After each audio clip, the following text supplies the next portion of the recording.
Сәлеметсіздер ме, құрметті көрермендер? Бүгін сіздермен бірге 5-ші айына осындай тәтті тіске басар галетта деп аталады пісіретін боламыз. Видеоның соңына дейін менімен бірге болыңыздар.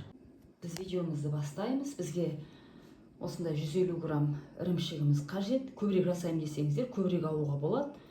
Бір жұмыртқамыз, сармаймыз, 4 қасық қантымыз бар, және қопсытқышымыз бар. Енді видеомызды осы ірімшіктен бастаймыз. Ірімшігімізге біз қазір ірімшік бізге үйдікі енді. Қалай көрсетсем болады екен. Осындай құрғақ ірімшік, енді ауылдан келген. Осыған біз қазір бір жұмыртқамызды, бесіне деп бір жұмыртқамызды саламыз. Бір жұмыртқа. Енді қантты өздеріңіз білесіздер енді. Қант керек емес десеңіздер салмауға болады. Мен енді толтырып бір қасық, 2 қасық салайын. Қант саламын. Ол өздеріңізге байланысты. Қанша салғыларыңыз келеді, өздеріңіз білесіздер. Сосын бізде жаңағы 4 қасық толмаған майымыз ертілген. Сар майымыз. Толығымен еріген жоқ енді. Бөлме температурасындағы май. Енді жақсылап араластырып алайық. Егер де ас соусы болмаса,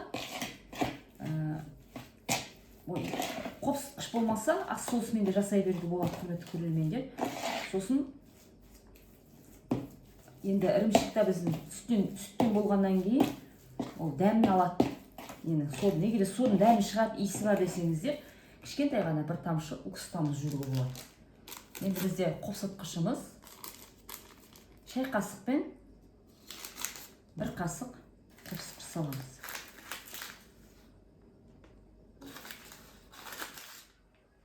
Жақсылап тағы араластырып жіберейік. Өте дәмді болады. Осы қамырдан бірнеше жаңағыдай пирогтар жасауға болады. Галетта дейді оны. Енді осындай масса болды. Біз енді осыған қазір ұнымызды саламыз.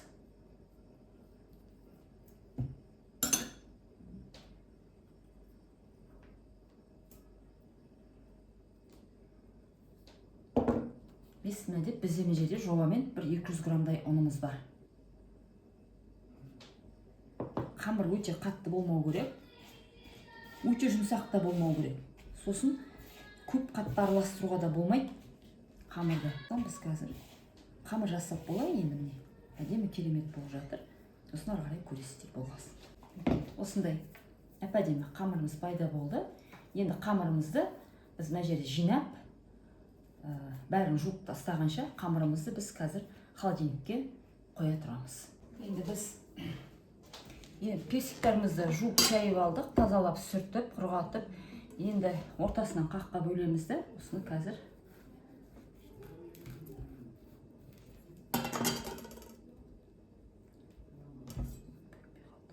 негіз қатты емес сияқты еді. Неге өйтіп қатты болып тұр екен? Негіз қатты емес тұғын.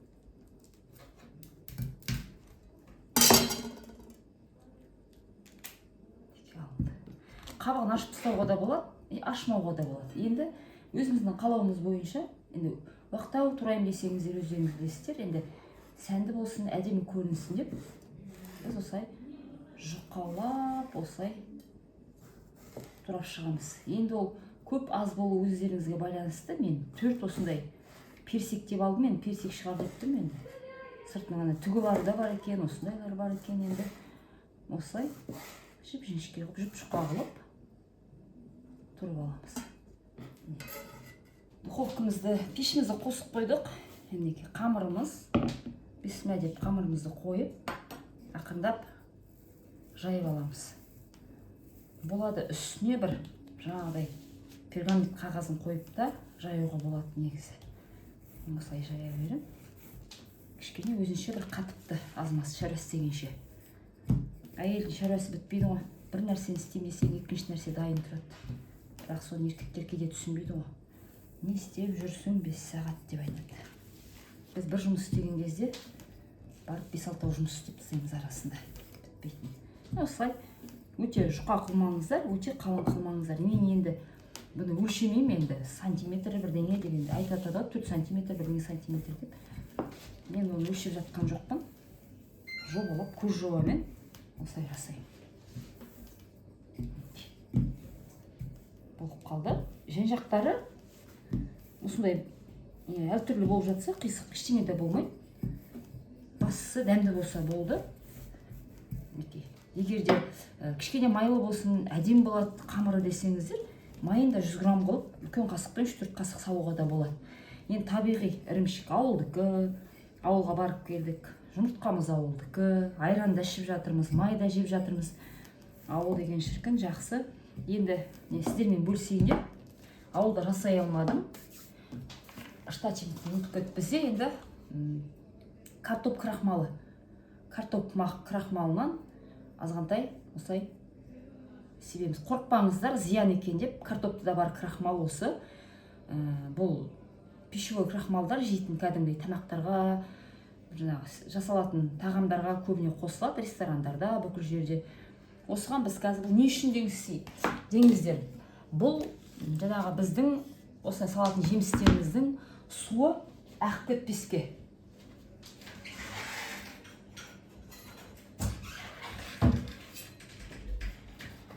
Су ағып кетпеске, енді бізде қазір осы жемісімізді осылай бесіне деп қоямыз. Күшті қылып өйстіп. Әр түрлі неден жасауға болады.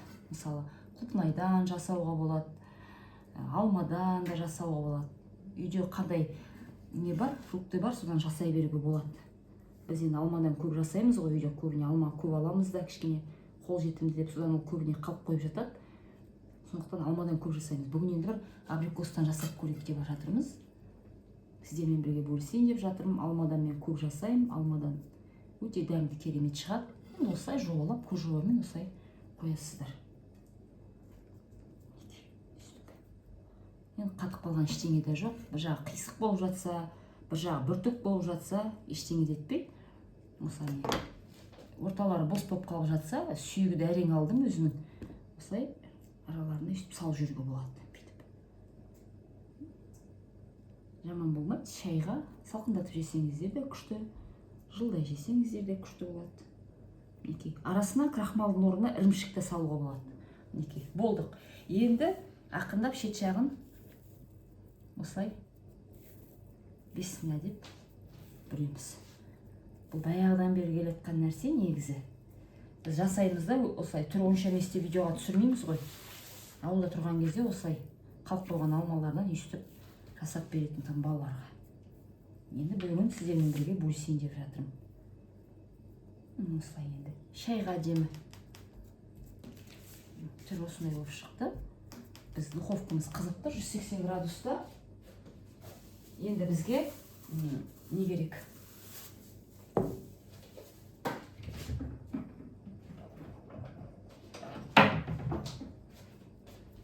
Салып алдық. Бізге жұмыртқаның сарысы осындай араластырып жүріп, жан-жағына жағып жүреміз. Барлығына осылай жағып аламыз. Егер де тәттірек болсын десеңіздер, кішкене қант қамырға салуға болады шамалы. Болады, тұз салуға болады негізі. Мен жаңа негізі ұмытып кеттім тұзды. Бір жағынан ойлап тұрмын, мен майым тұзды ғой енді. Қолдың майында тұз болғаннан кейін, мен сонда ойлап қалған шығармын, атақ былай кішкентай бір шым-шым тұз салып жүруге де болады. Үлкен қып, кішкентай қып жасауға да болады. Кәдімгідей кішкентайға бір адамның өзі ғана жейтіндей қып. Олай да болады, менде уақытым болмай жатыр. Сондықтан да мен осылай үлкен қып жасап жүріп жатырмын.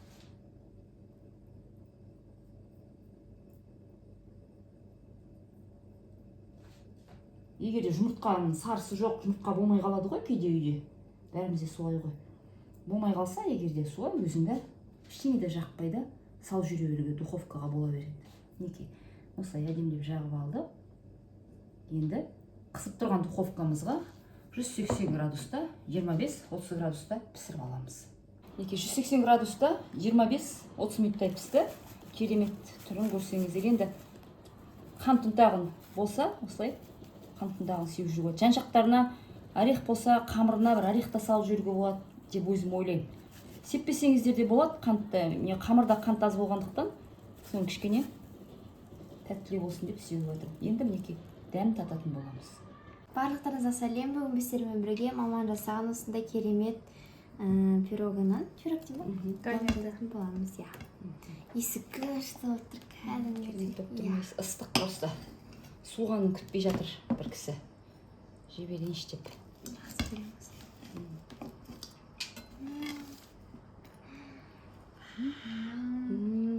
Күшті өпті. Шай ішеміз қазір. Дәм тататын боламыз.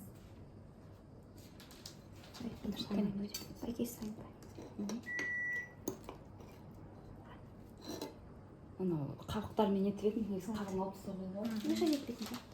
Дәм татамыз.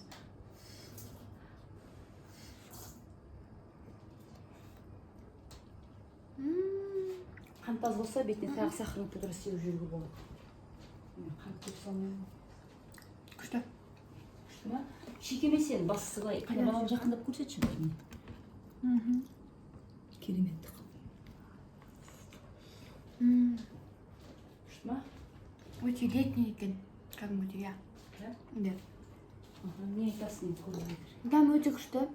Прям маған қатты ұнады. Описать ете алмаймын сөзбен.